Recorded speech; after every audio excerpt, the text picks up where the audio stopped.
అందరికీ నమస్కారం. నీ సహజ స్థితిలో ఉండు భగవాన్ శ్రీ రమణ మహర్షి బోధనలు పుస్తక పఠనం 64వ రోజుకి స్వాగతం. పుస్తకంలోని 6వ భాగం సిద్ధాంతం. ఇందులో 4వ అంశం బాధ నీతి. తరువాతి భాగం విందాం. స్వామి, భగవంతుడు పరిపూర్ణుడు, కాని లోపభూయిష్టమైన ప్రపంచాన్ని ఎందుకు సృష్టించాడండి? కర్త యొక్క ప్రవృత్తి బట్టే ఏ కార్యమైనా ఉంటుంది, కానీ ఇక్కడ మాత్రం అట్లా కాదు.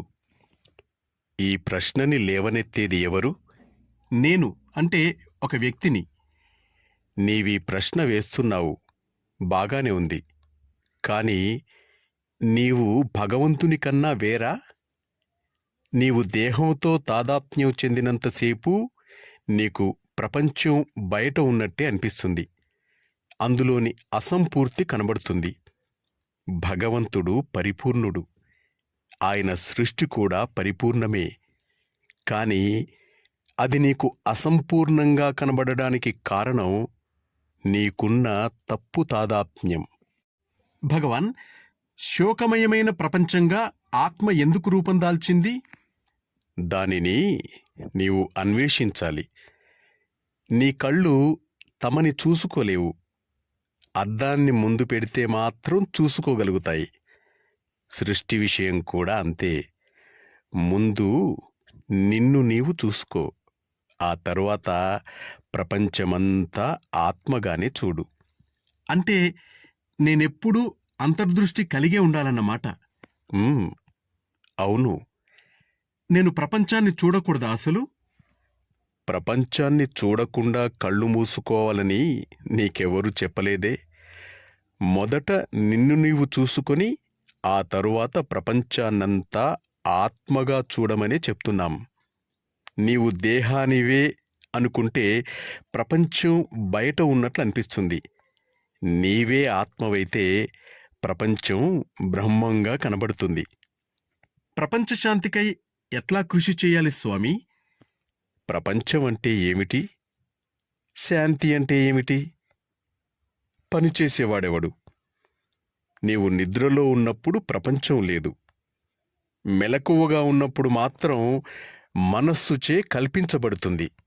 కాబట్టి అది ఒక భావమే కాని ఇంకేమీ కాదు. అలజడి లేకపోవటమే శాంతి అంటే. అలజడికి కారణం మనిషిలో ఆలోచనలు చెలరేగటం. అది శుద్ధ చైతన్యం నుండి అహంకారం ఉద్భవించటమే. అంటే శాంతంగా ఉండటం అంటే ఆలోచనలు లేకుండా ఉండటం అన్నమాట. శుద్ధ చైతన్యంలో సంస్థితం అవటమన్నమాట. నీలో నీకు శాంతం ఉంటే అంతటా శాంతే ఉంటుంది. భగవాన్, ఒక పని చేయటం వల్ల ఇంకెవరికో ఒక అన్యాయం తప్పుతుంది. అటువంటప్పుడు ఆ పని తప్పుదైనా చేయాలా, లేక చేయకుండా ఊరుకోవాలండి? ఏది తప్పు, ఏది ఒప్పు, వీటిని నిర్ణయించటానికి ప్రమాణాలేమీ లేవు. మనిషిని బట్టి, పరిస్థితులను బట్టి అభిప్రాయాలు మారుతూ ఉంటాయి. అవి కూడా భావాలే తప్ప ఇంకేమీ కావు. వాటి గురించి చింతింపక ఆలోచనలనే వదిలించుకోవటానికి ప్రయత్నించు. నీవెప్పుడూ సరియైన మార్గాన్నే ఉంటే ప్రపంచంలో కూడా మంచే నిలుస్తుంది. స్వామి, ముక్తిని పొందటానికి సద్వర్తనం చాలదా అండి? ముక్తి ఎవరికి కావాలి? సద్వర్తనం అంటే ఏమిటి? అసలు వర్తనమంటే ఏమిటి? ఏది తప్పో ఏది ఒప్పో నిర్ణయించేది ఎవరు? పూర్వ సంస్కారాలను బట్టి ఒక్కొక్కరు ఒక్కొక్కదాన్ని తప్పుగానో ఒప్పుగానో భావిస్తారు. సత్యం తెలిసినప్పుడే ఈ తప్పొప్పుల యథార్థం తెలుస్తుంది. ముక్తి ఎవరికి కావాలో తెలుసుకోవటం అన్నిటికంటే మంచి పద్ధతి. ఈ అహంకారానికి మూలాన్ని అన్వేషించటమే అందరికీ సద్వర్తనం. భగవాన్, నిత్యకర్మలను చేయటం మోక్షానికి దారితీస్తుందని శాస్త్రాలంటాయి. మరి దాని మాటేమిటండి? పుస్తకాలలో అట్లా చెప్పబడింది. సద్వర్తన మంచిదని, గమ్యాన్ని చేరుస్తుందని ఎవరు కాదన్నారు? సత్కర్మ మనస్సుని క్షాళనం చేసి చిత్తశుద్ధిని ఇస్తుంది. అటువంటి మనస్సుకి జ్ఞానం లభిస్తుంది. అదే మోక్షం అంటే.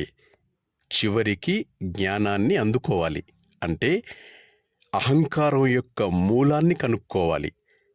ఇది నచ్చని వాళ్ళకి ఇట్లా చెప్తారు: సత్కర్మలు చిత్తశుద్ధికి దారితీస్తాయి, చిత్తశుద్ధి జ్ఞానానికి దారితీస్తుంది, అది మోక్షాన్నిస్తుంది అని.